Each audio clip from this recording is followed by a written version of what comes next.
Bueno, bienvenida, bienvenido a esta 10ª temporada de las entrevistas de Press Coaching, inaugurando la primera entrevista de la 10ª temporada. No podía ser una entrevista cualquiera y te quiero dar un contexto rápido de por qué es una entrevista muy especial. En el año 2012 llegó a mis manos un libro que me impactó, pero como otros tantos no terminé de leer. Y años más tarde a mi madre le daban un diagnóstico de cáncer de pulmón. Como hijo único me planteé cómo puedo acompañarla. Recordé ese libro y empecé a leérselo por las tardes a mi madre. El primer día que empecé a leerle, dije, esta frase que aparece acá me la tengo que llevar a los talleres de escritura. Hablaba de las historias que sanan y merecen ser contadas. Y siempre digo, cuando empiezo en los talleres, que jamás se va a mover ese fragmento del laboratorio del alma, y por eso para mí hoy es tan importante estar conversando con la autora, con Estela Maris Maruso, que además es autora del Laboratorio Interior, y este año el nuevo Laboratorio del Alma. Gracias por recibirnos. No, al contrario, a ustedes por llegar. Quiero darle contexto a la gente que está viendo esta entrevista y tal vez no sabe demasiado de vos, aunque tenés una trayectoria enorme. Pero pensaba en esas circunstancias adversas de la vida, que muchas veces es un diagnóstico de una enfermedad severa, ¿cómo la interpretamos en primera instancia como, ¿por qué a mí? ¿Por qué me está pasando esto a mí? Y pensaba que vos tenías una vida en otro país y de repente un diagnóstico de la enfermedad de tu padre pega un giro a tu vida, pero me gustaría que se lo cuentes vos con tus palabras a la gente. ¿Cómo fue esa adversidad una maravillosa oportunidad? Les cuento. Bueno, es así, yo estaba trabajando en el exterior, y esto fue en el año 79. Y de golpe aparece un cáncer en el cuerpito de papi, considerado terminal. Fue así, ¿no? Una cosa explosiva, múltiples metástasis, origen en próstata. Bueno, los médicos me dijeron esto es cuestión de poco tiempo porque realmente estaba muy complicado toda su biología. Y tuvimos la fortuna de que el médico fue muy criterioso y dijo, tratamiento en estas condiciones no, ¿para qué? Preferible que él disfrute el tiempo que le queda y en mejores condiciones, porque el tratamiento no va a dar un resultado que va a marcar una diferencia. Así que ese fue el primer milagro para mí, ¿no? Y no voy a dejar de agradecerle a este gigante, ¿no? En su momento era muy reconocido este médico y seguirá siendo reconocido porque fue el que trajo la braquiterapia al país, que era un tratamiento no conocido, y era el director del Instituto Rofo, o sea, era una autoridad en la materia, ¿no? Así que bueno, agradecido a eso, porque si él hubiese recibido ese tratamiento en las condiciones que estaba, obviamente que no íbamos a poder Claro. hacer mucho. Pero simultáneamente en esa misma etapa, que yo acompañaba a mi esposo en una empresa, ¿no? De emprendimientos inmobiliarios afuera, teníamos 3 chiquitos, mira, el último tenía 1 año. Hoy es el presidente de la fundación. Las vueltas de esta vida, ¿no? La rueda que gira y gira y gira. Bueno, el hecho de trabajar acompañando a Carlos hizo que, bueno, conociéramos mucha gente, y en Brasil en ese momento se estaba haciendo un estudio muy profundo de las medicinas consideradas alternativas, ¿no? Eh, Homeopatía, bueno, todo lo que era considerado alternativo. Función de que la esposa de un ministro de Hacienda de allí, se curó de un cáncer con homeopatía. Entonces lo que querían era oficializarla. Claro. Bueno, pero había otras terapias y una de ellas era la sanación espiritual. Yo, agnóstica total y absoluta, pero total y absoluta, eh, fui convocada por ellos, a través de gente conocida, para formar parte de esa comisión. Las comisiones que eran los que estaban a favor y los que estaban en contra, pero había que investigar mucho. Entonces ahí, claro, sanación espiritual era algo impensable para mí, muy racional, muy eh, espirituales, ¿no? Toda nuestra familia es muy espiritual, pero no religiosa. Por lo tanto, esto de la sanación espiritual, bueno, había que ver de dónde venía todo esto. Bueno, para hacerla cortita, viajé mucho, me conecté con gente del exterior científicos muy importantes que vinieron a participar en las distintas comisiones. Bueno, el hecho de escuchar, ¿no? Porque creer no es saber. Una cosa es la creencia, otra cosa es la sabiduría. Y yo empecé a ver cosas que eran increíbles, realmente increíbles. No había una explicación, no había una explicación. Y justo aparece el diagnóstico de papá. Entonces yo ya estaba muy atenta a muchas cosas que esos científicos hablaban. Y ahora todos hablan de esto, pero hace 47 años atrás no se hablaba de esto. Psiconeuroendocrino, inmunología, las moléculas de emociones, era todo muy, muy, muy raro. Vos hablabas de eso y era todo ilusión, ¿no? Para algunos. Bueno, aprendí varias cosas de ellos y empecé a aplicarlas con papá, ¿no? Pero también me tocó un padre excepcional, un hombre excepcional como padre, al revés. Y él totalmente conmigo, él supo todo, absolutamente todo. Y él me decía que, bueno, que si no podíamos ganar, por lo menos íbamos a aburrir la enfermedad. Y yo digo, y así fue, porque pasaron 18 años, fue increíble. Al año no había una célula cancerígena más en su cuerpo. Entonces, bueno, ahí yo decidí dejar todo lo que estaba haciendo y dedicarme a más investigación todavía, para lo cual ahí fue el segundo gran milagro, ¿no? Mira vos que el milagro no fue la curación de papá, fue el hecho de poderme conectar con tanta gente importante, pero tantísima, grandes investigadores. Estábamos en la década donde Estados Unidos se había dedicado especialmente a la investigación del cáncer, por lo tanto todos los investigadores del Instituto Nacional del Cáncer estaban de alguna manera ligados, ¿no? Al trabajo de investigación que se estaba haciendo. Y bueno, ahí aparecieron los grandes, Carl Simonton, el padre de la psiconeuroendocrinología. Bueno, te tengo que hacer la lista de todos ellos, no terminamos más. Grandes, grandes, gigantes. Y que también se dio esa posibilidad de que me abrieran la puerta, porque yo de medicina, nada. Sí podía entender ya más cómo conectarse, qué es lo que hacían las emociones y demás, pero bueno, no tenía el conocimiento científico. Sí había empezado a tener ciertas experiencias, ¿no? Ni que hablar con Elizabeth Kubler-Ross, estuve 5 años trabajando con ella, fue Ujú. gran, pero gran maestra. Entonces, entre Simonton, que fue el que empezó a trabajar diciendo que, de acuerdo a las investigaciones que había hecho, ¿no? Por supuesto, de lo que era el efecto placebo y cómo actuaban las creencias, ¿no? Cómo actuaba el miedo en los pacientes, qué es lo que pasaba con el miedo, sobre todo la catástrofe imaginaria, ¿no? Es decir, cuando una persona está atravesando una experiencia muy difícil, ¿qué hace? El camino, hacia dónde va. Y todo depende de cómo se exprese un médico, ¿no? Él decía siempre que había que tener mucho cuidado cómo se expresaba un médico, porque podía ser el final de un paciente, Claro, el principio del el final principio del final. el principio de ese final. Y realmente después de 45 años de experiencia y de acompañar a personas, esto lo vemos permanentemente, ¿no? La palabra del médico es total y absoluta, es la persona más importante para un paciente. Lo que dice el médico es, vos podés tener todas las argumentaciones, podés explicarle todo y la gente lo puede entender y además es demostrado todo lo que uno puede compartir con ellos para ayudarlos, pero si el médico bajó el pulgar o lo dejó en el medio, ese es el poder. Tal cual. Todo lo que se diga alrededor ayuda, por supuesto, ayuda, pero es decisivo. Entonces, no abordar el miedo y el sistema de creencias de una persona es falta de humanidad. Eso sin duda es así. Y bueno, así seguimos el camino después de haber trabajado mucho con todos estos científicos, que por otra parte los trajimos al país, ¿no? La idea era, yo no tenía ni siquiera soñando la posibilidad de generar una institución y de trabajar en forma directa. Lo que yo quería era traer a estos científicos para expandir este conocimiento, ¿no? Mm. En aquella época ni siquiera fax, era telex. Recibir información de afuera de las investigaciones eran hojas y hojas de este tamaño. O sea, ahora accedes, en un segundo accedes a la información. En aquel momento era muy, pero muy difícil.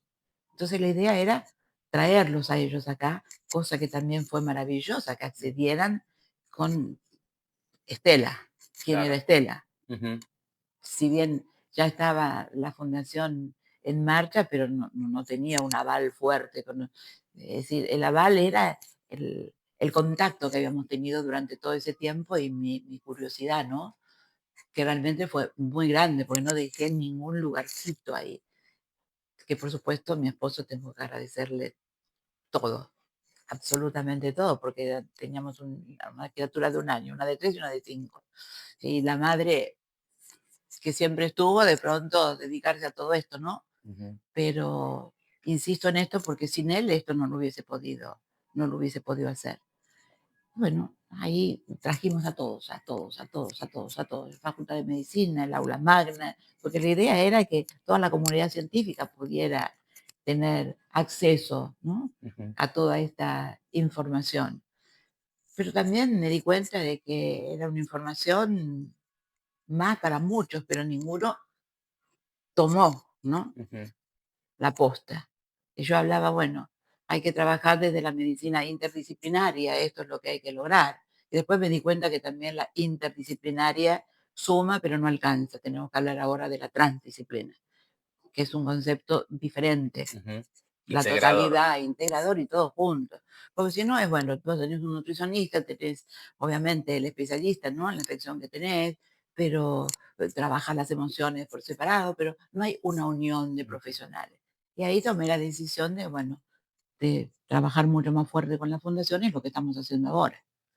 Recién hablaste de las creencias, de que era fundamental Sí. abordar el tema de las creencias, lo repito a cada rato, lo que creemos, lo creamos, está científicamente comprobado. Pero quiero ir específicamente a lo que ocurre con una enfermedad como el cáncer, que somos testigos privilegiados de que ya sabemos que tiene cura, se puede curar, en un montón de casos tiene cura. ¿Y cuál es la diferencia para curarse de sanarse? No, son dos conceptos diferentes, por lo tanto, dos procesos diferentes. La curación es algo que viene de afuera, la sanación es algo que surge de adentro. Pero hay una creencia también en muchas personas que cuando vos hablas de sanación, lo agarran solo para el tema de la espiritualidad, ¿no? Una sanación es un tema espiritual. No, es biológico, es biológico. Si uno logra a través de la enfermedad, ¿no?, y a través del proceso de sanación, que deberíamos hablar un poco más profundamente de esto, nos damos cuenta que también es medicina, porque es la propia medicina de nuestro cuerpo. El cuerpo autorregula permanentemente absolutamente todo. Entonces, cuando una persona puede ordenar todos los sistemas internos a través de la conducta que es lo que pienso, lo que siento, lo que imagino, lo que expreso y lo que actúa. Fíjate que ahí está Mm, la vida de una persona. Es decir, si logramos que esa conducta esté integrada, lo que se logran son mecanismos biológicos que van a actuar sobre el sistema inmune. Por lo tanto, allí la sanación tiene que ver también con la curación, pero es algo que tiene que lograr la persona. No es algo que se le puede inyectar, no es algo, ¿no? Para lograr esa totalidad trabajando en la integridad de cada uno de esos aspectos, pero juntos, ahí marca la gran diferencia. Pero, ¿qué pasa con la sanación? O sea, cuando uno logra sanarse, se integra. Y si se integra, obviamente cambia totalmente su percepción. Totalmente su percepción. Cambia la percepción, cambia la biología, sin duda alguna. Pero no son parches. ujú, No es el parche que vos vas a trabajar solamente las emociones. O todo, por favor, todo suma, ¿eh? claro. Por favor, respetando cada cosa. Pero lo que marca la diferencia es la integración de todos esos aspectos.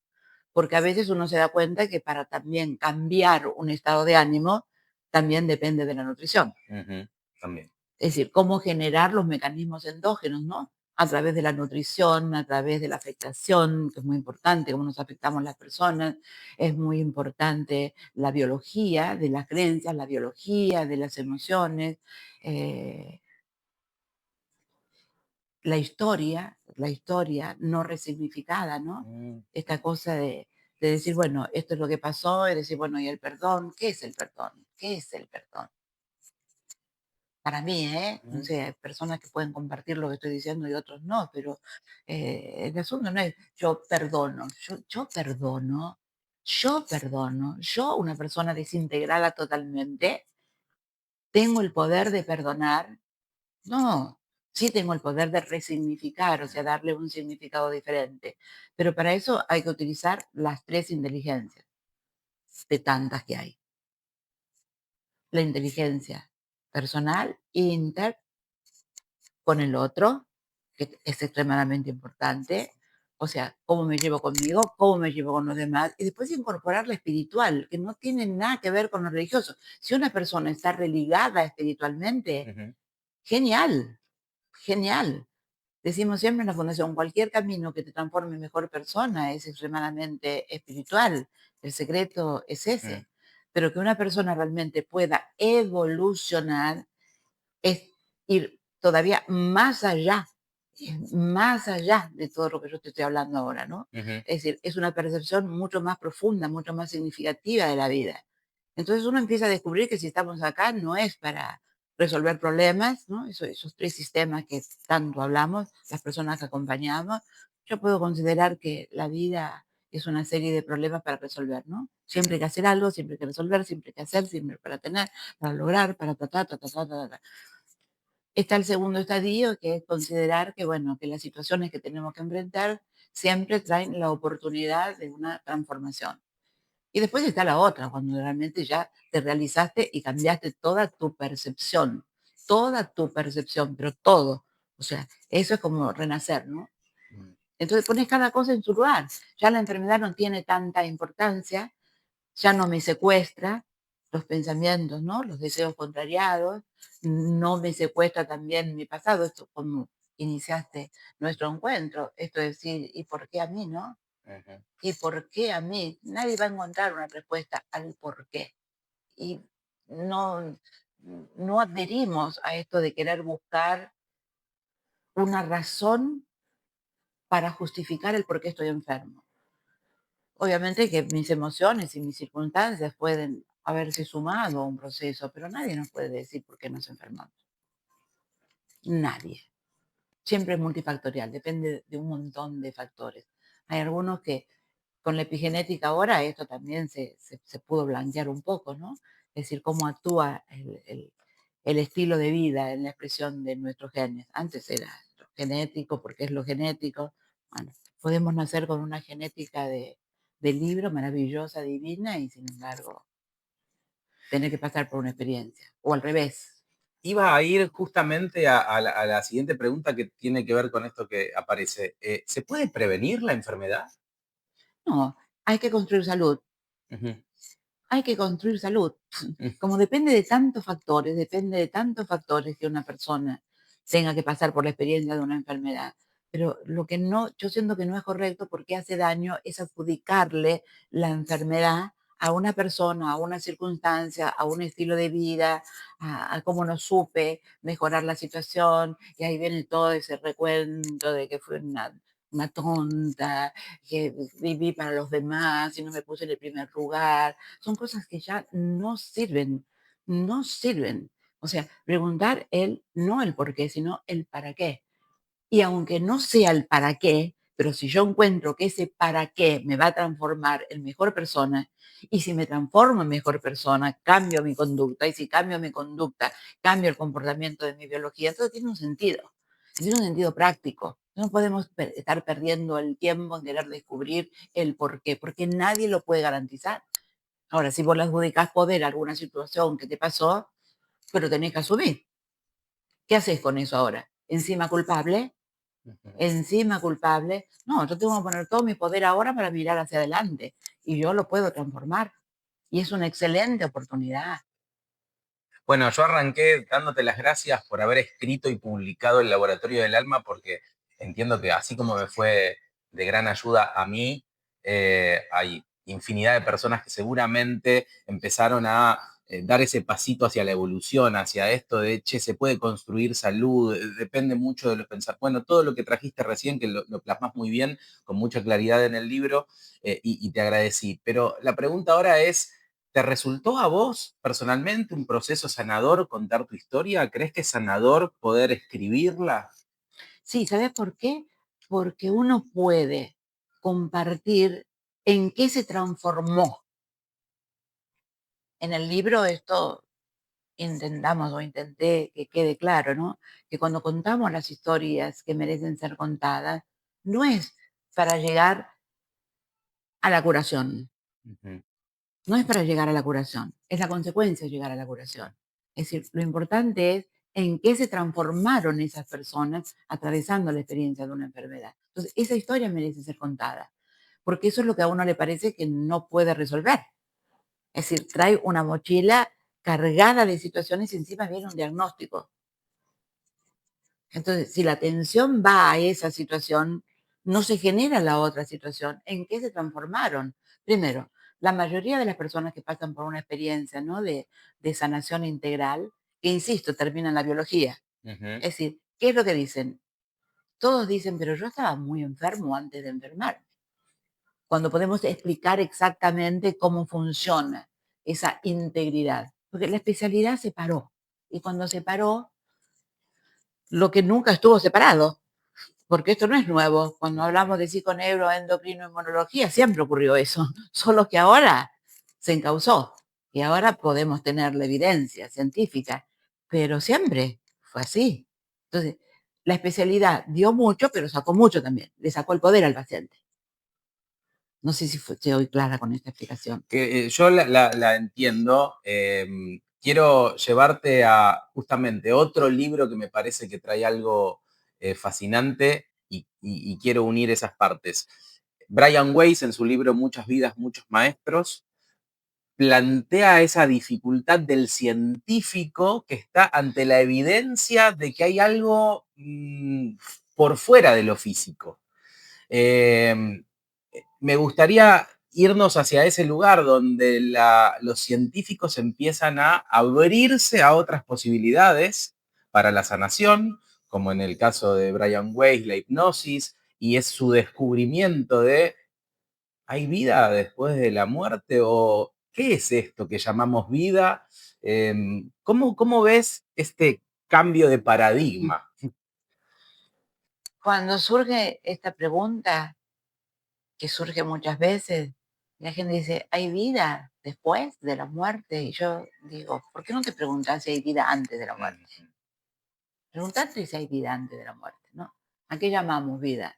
Digo, todo está bien, pero cuando tenés que enfrentar una situación difícil, tenés que enfrentar tratamientos, tenés que enfrentar las dudas, las inquietudes, las consecuencias de los tratamientos.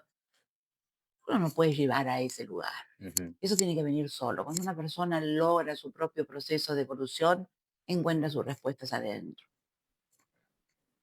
La persona que atraviesa una enfermedad difícil, ese diagnóstico que te condena, necesita conectarse con la vida aquí y ahora. ahora. Y tiene que lograr sanar e integrar todos esos sistemas.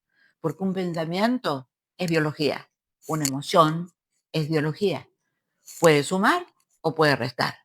Entonces, si uno ya llegó a la vida con una percepción determinada, es eso lo que tiene que cambiar. Ujú, Pero cambiar de verdad, no el simulacro que digo yo, ujú, ¿no? Porque claro. muchos recitamos y hablamos y demás, y después vos decís, bueno, ¿y cómo es la vida de esta persona?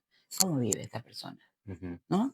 O sea, el cambio tiene que ser real, pero lo logra el mismo proceso evolutivo de la persona. Entonces, ¿por qué decimos que la medicina te da mucho, pero también nos sacó? ujú, Porque esto no era considerado. Igualmente estamos en un porcentaje que está aumentando, pero no lo suficiente como para lograr de verdad ayudar un poco más, ¿no? Acá vienen muchos médicos, muchos jefes de ujú, oncología a hacer nuestros seminarios. ujú, Ya llevamos 10 años dando cursos para los médicos. Vamos con una maestría ahora con mucha gente que va a participar de Europa, muchos científicos que van a participar, que para nosotros estamos en un estado de gratitud permanente, ¿no? Que pueden reconocer. Pero, ¿quiénes hicieron cambiar a muchos médicos?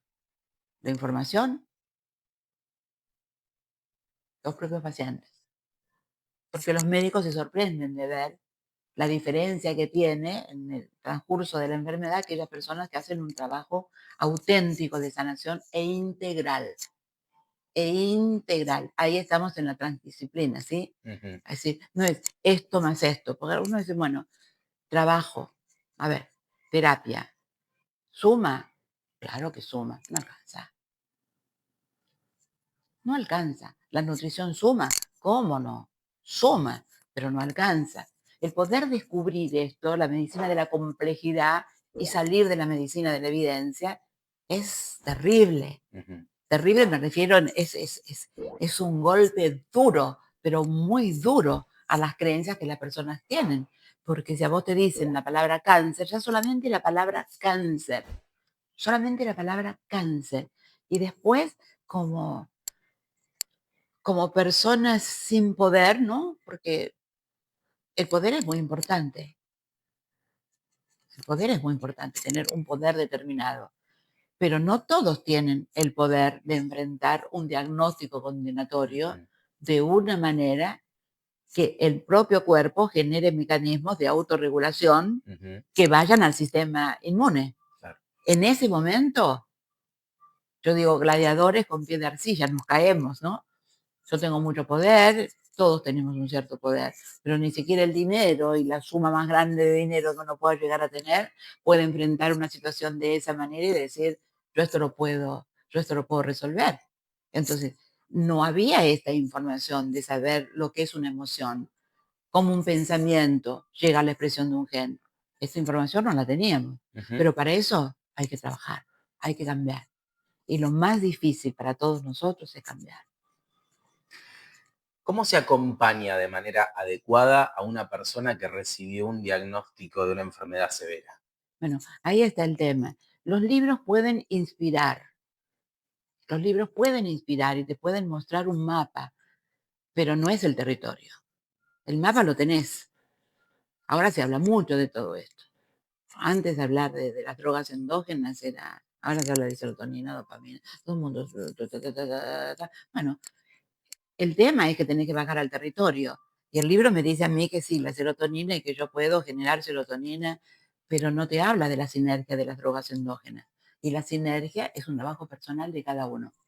Vos podés generar una droga que sea positiva para vos, en este momento, yo también para mí, pero no es una droga. Las drogas endógenas que el cuerpo va generando permanentemente tienen que trabajar en sinergia, atendiendo a las necesidades únicas de cada persona. Entonces, ahí está la transdisciplina, que tenemos que trabajar juntos en todos los aspectos, sin dejar ninguno de lado. O sea, no es una interpretación de los hechos ni una interpretación de la conducta, es poder ver cómo ha funcionado hasta ahora. Por eso hay que conocer todo de la persona, todo, todo, absolutamente todo. No se trabaja interpretando la conducta de Ujú. esa persona, pero sí poder saber cómo ha funcionado hasta ahora, por la manera de pensar, por la manera de sentir, bueno, todo lo que determina la percepción de una persona. Y allí tener un plan único y exclusivo para esa persona, que va a atender todas las necesidades insatisfechas. Y eso hay que descubrirlo. Escucho a una persona experta con una larguísima trayectoria en justamente brindarle, facilitarle información a los profesionales de la salud para que brinden un mejor acompañamiento. Pero me gustaría que le hables ahora a Estela Maris, de 20 años, que su papá acaba de recibir un cáncer, ahora está viendo la entrevista y dice, ¿cómo acompaño a mi papá? Primero, saber que siempre se puede mejorar la calidad de vida, modificar la sobrevivencia, siempre, siempre. Cualquier cambio que logre integrar los sistemas internos va a lograr eso. Ujú. Va a lograr enfrentar lo que tiene que enfrentar de una manera totalmente diferente. ¿Por qué? Porque como hay que generar mecanismos químicos internos, se generan mecanismos químicos para atender el dolor, se generan mecanismos químicos para poder sanar un vínculo, o sea, lograr que los receptores celulares, que son los que conservan todo lo que vivimos, el famoso resentimiento, ¿no? Ujú. Es decir, esto es válido poderlo compartir porque una vez ocurrió algo muy fuerte en tu vida, en mi vida, el cuerpo lo acusó, lo vivió, como vive todo. Ujú, Pero cada vez que yo lo recuerdo, lo vuelvo a vivir otra ujú, vez. Entonces, ¿qué es lo que estamos haciendo con nuestra vida? Es decir, ese recuerdo que me genera malestar, y cada vez que el cuerpo genera malestar, es el aviso del cuerpo que te dice por ahí no es, porque es fantástico saber que el cuerpo es nuestro mejor aliado, si la mente funciona bien. Esto está claro. ujú, Entonces, si el cuerpo me hace sentir mal, si hoy uno conoce cuál es la fisiología del enojo, de la rabia, del resentimiento, del rencor, de la preocupación por las cosas que todavía no ocurrieron, bueno, y seguimos, ¿no? ujú, Lo que es la desesperanza, lo que es sentirse indefenso, el temor. Cuando uno puede entender lo que le está haciendo al cuerpo con eso, no hay nada que lo pueda justificar. No hay ninguna razón. Es decir, yo quiero vivir o lo que no quiero es morir. Esto es muy, mm, muy básico. Pero es así. La gente ujú, hace de todo para no morir. Pero si vos le decís que tiene que hacer algo para cambiar, no. La mayoría, ujú, no todos, por supuesto. claro. Vos das una charla y vienen 200 personas, 300 personas. Argumentás lo que tenés que argumentar, eh, explicás con una base de criterio y demás, y está todo claro, porque te dicen sí, es Ujú, así. Pero después cuando tienen que iniciar un proceso de cambio, no lo hacen, porque es la tarea más difícil. ujú, ¿Por qué? Porque la conducta es adictiva. Y volvemos otra vez a la biología, no a la interpretación ujú, de nuestras conductas. Es decir, nuestra respuesta, nuestra manera de percibir, nuestra manera de actuar es adictiva. Por eso no podemos cambiar. Yo me doy cuenta de las cosas, vos te das cuenta de las cosas. Seguramente la gente que puede estar escuchándonos también puede darte cuenta de las cosas, por supuesto. Los libros son maravillosos.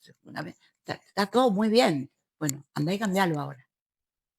Hay automatismos biológicos de la conducta. Cuesta mucho.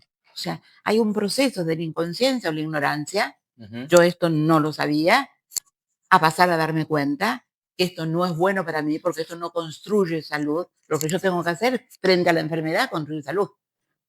Para que las fuerzas de esa salud que yo estoy construyendo pueda abrazar a las fuerzas de la enfermedad del desequilibrio. Si no, se produce lo contrario.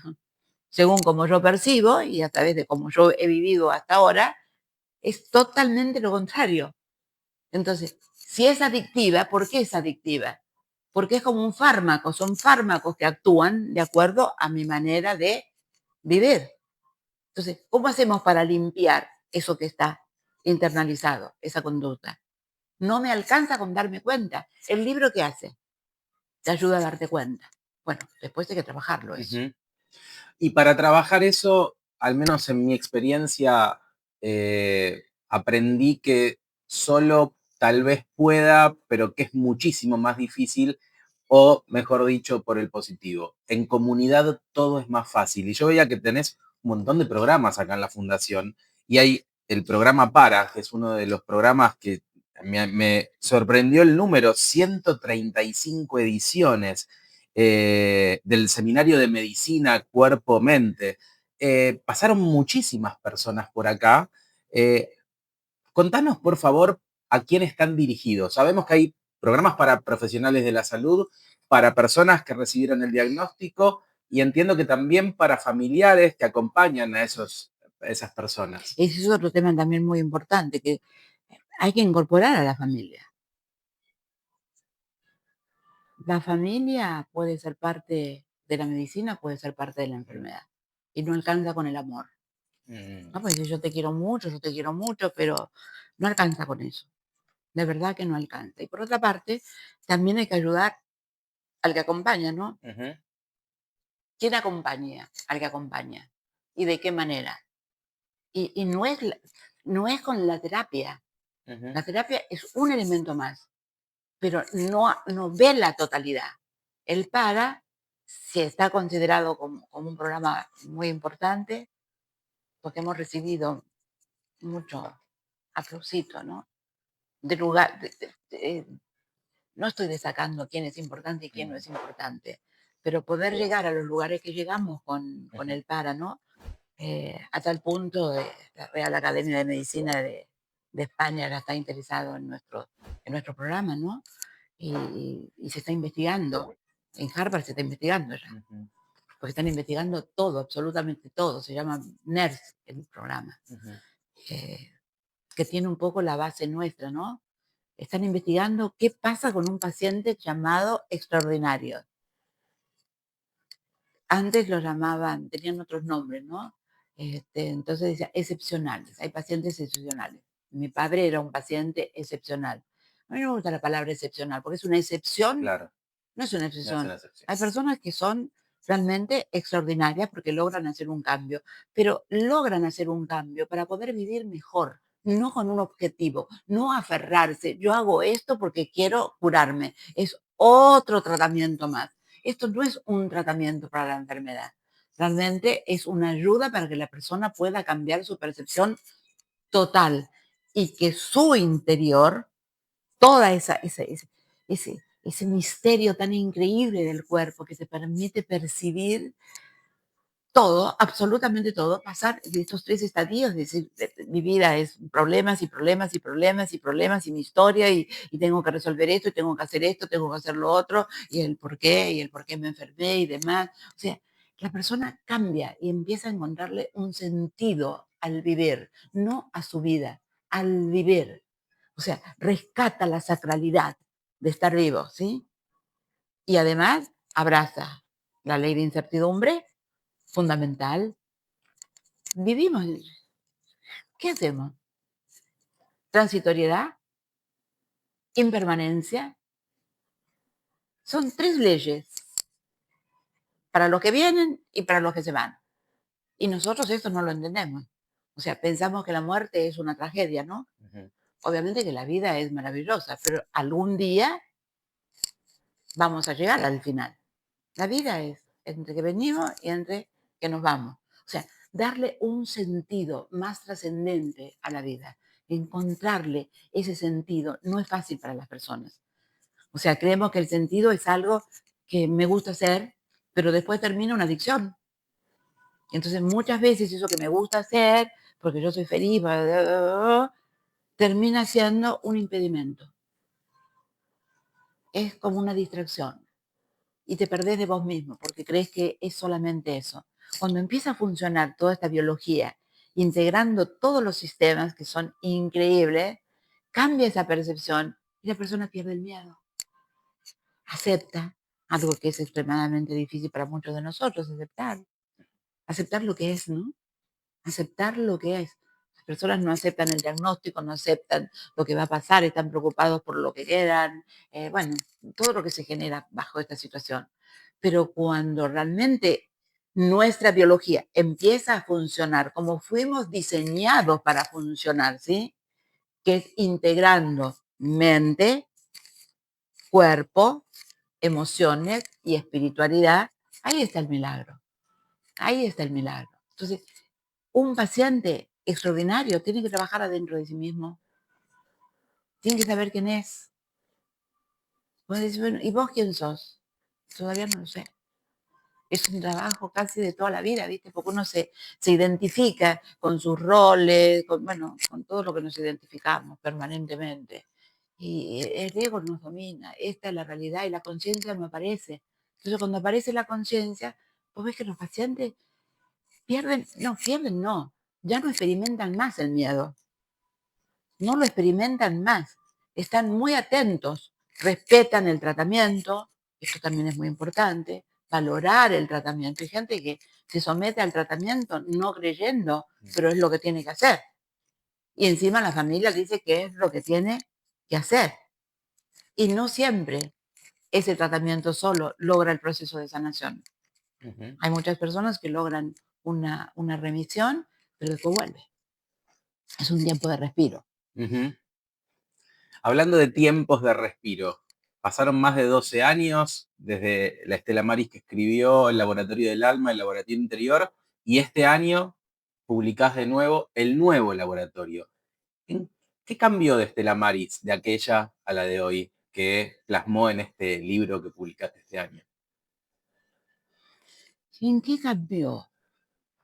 Cambió en darme cuenta que uno no puede ser salvador de nadie, que uno tiene que seguir aprendiendo permanentemente, que juntos es mejor, que no es lo mismo uno con uno, sino todos con uno y uno con todos.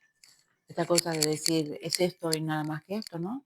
O sea, siempre hay nuevas cosas para aprender de la conducta de las otras personas, lo que podemos ver en nosotros mismos. O sea, el que sana, supuestamente, porque es el que dirige, en un momento tiene que soltar y tiene que aceptar las elecciones de los demás y tiene que aceptar las elecciones también de la familia que acompañamos. Pero lo que realmente me transformó a mí es poder pasar también por esas experiencias en forma directa, ¿no? Es decir, ¿qué pasa con los hijos? Por ejemplo, aprendí que vos podés conocer mucho, para no decir saber mucho, ¿no? Conocer mucho y a veces los hijos toman otro camino y tenés que respetar también el camino de ellos y dejarlos, ¿me entendés? Porque vos decís, bueno, no sé, hay un hecho que muchos no saben, pero nosotros tenemos 3.200 meditaciones grabadas. Ahora te las voy a mostrar. Que yo ni sabía que estaban grabadas. 3.200 meditaciones. O sea, perdón, te hago un paréntesis. Cuando venía en el viaje para acá, le comentaba a Juli que mientras me acompañaba y ella miraba la página, le digo, nosotros que tenemos distinciones porque trabajamos con esto y tenemos una página y generamos contenido, sabemos el valor que hay en esta página de la fundación, donde hay 30 años de experiencia volcado, que es valiosísimo todo lo que hay. Vos hablabas de las 3.000 meditaciones, pero yo recorría la galería de profesionales que te acompañan en la fundación, veía todas las disciplinas, porque hay médicos, hay psicólogos y hay un montón de nuevas disciplinas integrativas. Digo, wow, qué enorme cantidad de valor que hay acá para entregar a aquellas personas que están en esa búsqueda. Son 45 años ya. Wow, mirá, yo me quedé con 30, Son 45 años. 45 y pasaron. ¿Viste cuando alguien te dice, pasaron miles y te dicen, atendí 10.000 personas? Vos te dicen, ¿cómo vas a atender 10.000 personas? ¿Te parece, viste, un señor me dice, atendí 10.000?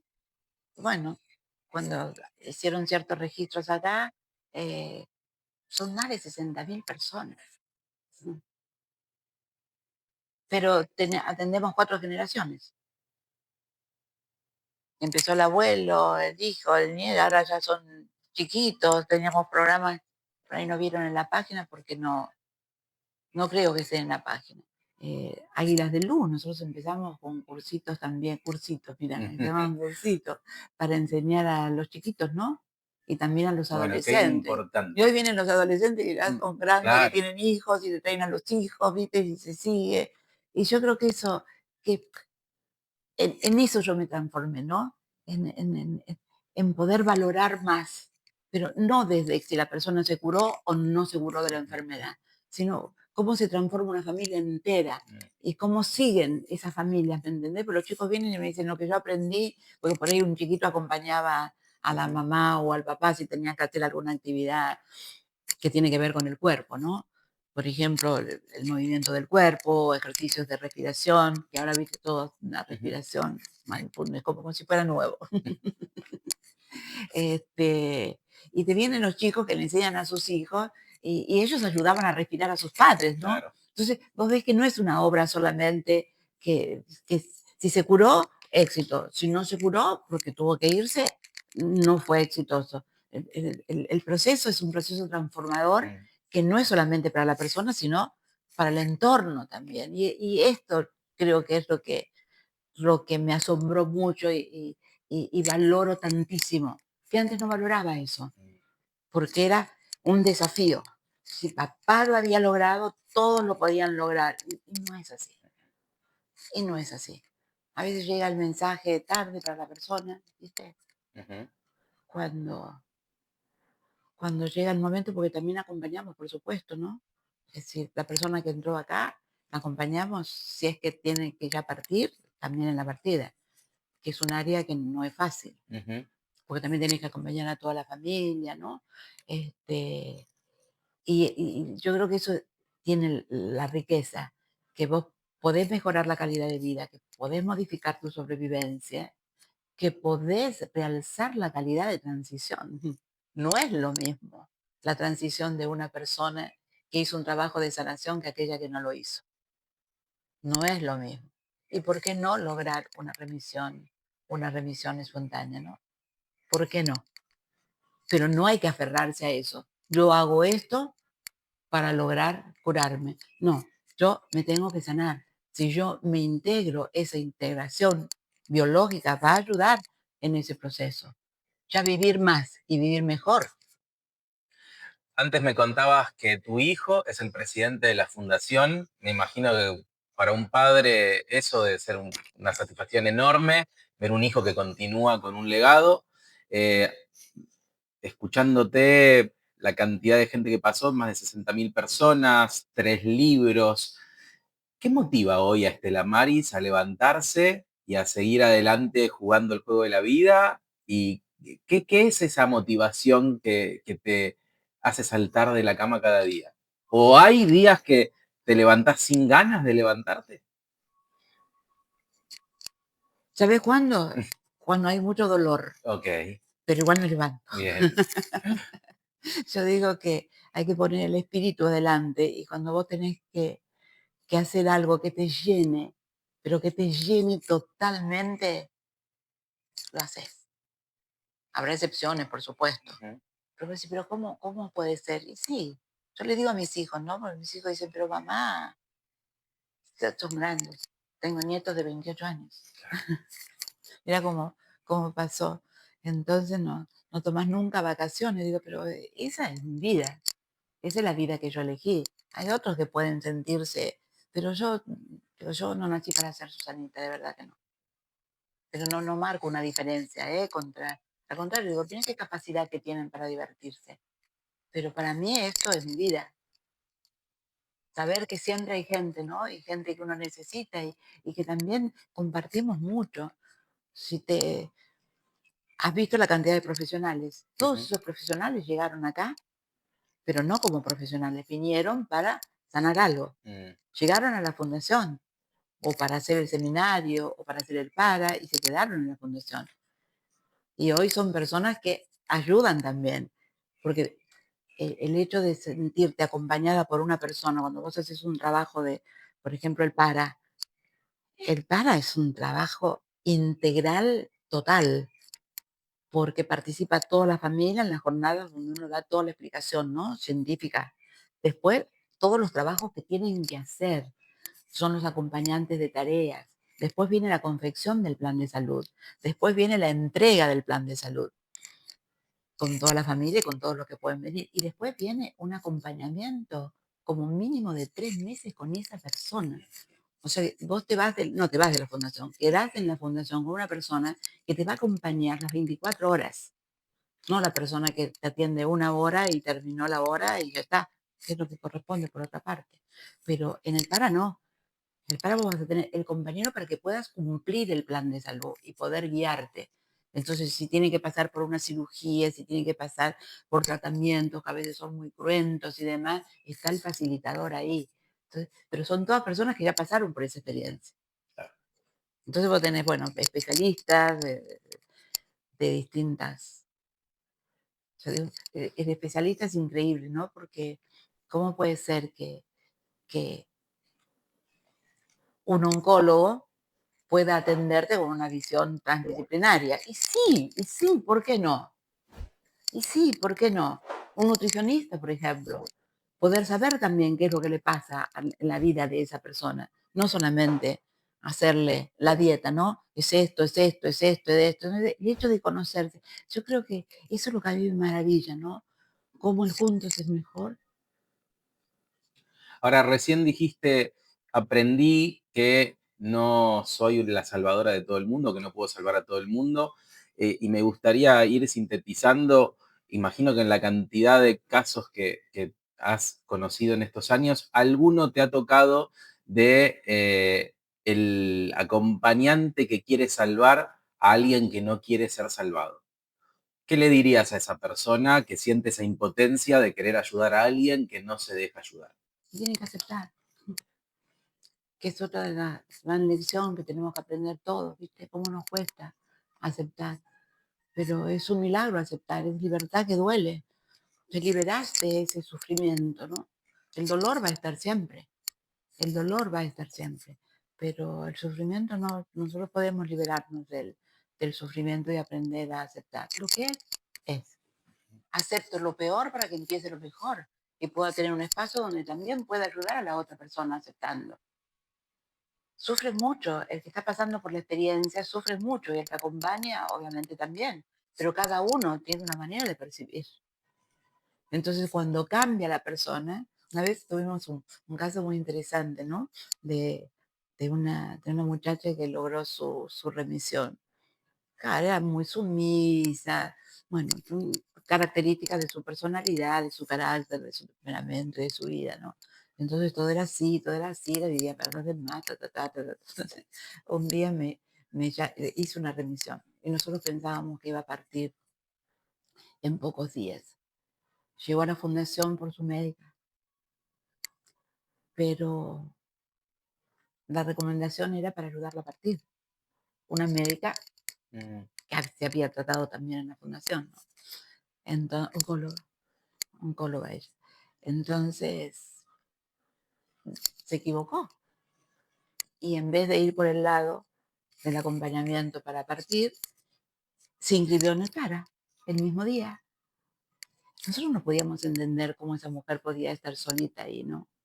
Un silloncito, porque para se genera un círculo grande, cada uno con sillones así, ¿viste? Como para estar cómodo, de acuerdo a cada uno, ¿no? Las condiciones físicas de cada uno. Pero esa mujer ni podía comer sola, era impresionante ver su cuerpito. Y en un momento yo le dije, había traído un taxi. Ahora hay Uber, hay otros sistemas de conducción, pero antes era taxi. Entonces un taxista conocido que la trajo y había que darle de comer en la boca. Entonces me salió esta cosa fuerte que a veces es ¿no? Un sopapito, ¿viste? Que nos damos o damos. Entonces le dije, pero ¿cómo estás sola acá? Entonces dijo, no, mi marido no puede dejar la empresa y mis hijos se están preparando para exámenes. Entonces yo me arrepentí tanto después, pero después agradecí tanto, porque le dije, bueno, el día que partas, seguramente tu marido no va a estar en la empresa y tus hijos no van a estar estudiando. Más fuerte de lo que estoy diciendo esta voz ahora, ¿no? Y eso fue para ella. Yo después me fui a mi sala a llorar, porque dije, ¿cómo pude ser tan bestia? No tengo autoridad para acompañar más.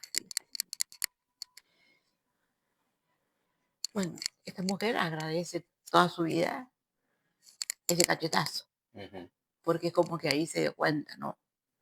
Que siempre los cubría, la pobrecita, todo para los demás. Estaba partiendo, la familia no estaba con ella. Claro, lo ideal, pero el juzgamiento, ¿no? Las otras personas y demás, pero bueno, ella logró sanar y se curó, hizo una remisión impresionante. Ella pedía, estaba tan consumidita que ella pedía, en el momento que había una sesión de baile y demás, entonces ella pedía que la agarrara UPA y que la amacara muy fuerte, porque ella quería bailar, ¿sabes? Sentir el baile. Y lo logró. Un día recibe un llamado telefónico, el señor, que nunca la acompañó, nunca estuvo. Pero claro, ella cambió. Entonces yo pensé que me llamaba, esta es la realidad, porque estábamos construyendo esto. Yo pensé, digo, es capaz con un empresario que quiere ayudar a la fundación. La verdad. Entonces, me dice, bueno, yo la llamo, porque necesito su ayuda. Está insoportable. Claro, aprendió a decir no. Aprendió a decir no. Él lo que quería era... La mujer sumisa. Claro. Entonces, cuando ella aprendió a decir no, yo creo que ahí abrió la puerta y empezó a poner su atención dirigida, porque si no era todo para los demás, ¿me entendés? Justificar a los demás. Y ahí no conseguía la ayuda, pero ni siquiera consiguió la ayuda. Pero eso no es juzgar a las otras Ujú. personas. Son modelos de comportamiento, ¿no? Que se, que se instalan en un grupo familiar. Entonces, cada uno atiende su juego. Esta es la verdad. Ujú. Esto es auténtico, ¿no? Porque yo digo, o la familia juega al don pirulero, cada cual atiende su juego, ¿no? O lo que es peor, o lo que es peor, ninguno es trampolín para el otro. O sea, ninguno dice, dale, anda, hacé, ¿no? Poné. Es una guerra. Es una guerra. Muchas veces es una guerra. Entonces, vos sabés ahora, ¿no? Primero lo estudiaste, después lo experimentaste. Yo digo, lo experimentaste porque como no sabías lo que era, ahora lo experimentás de una manera diferente.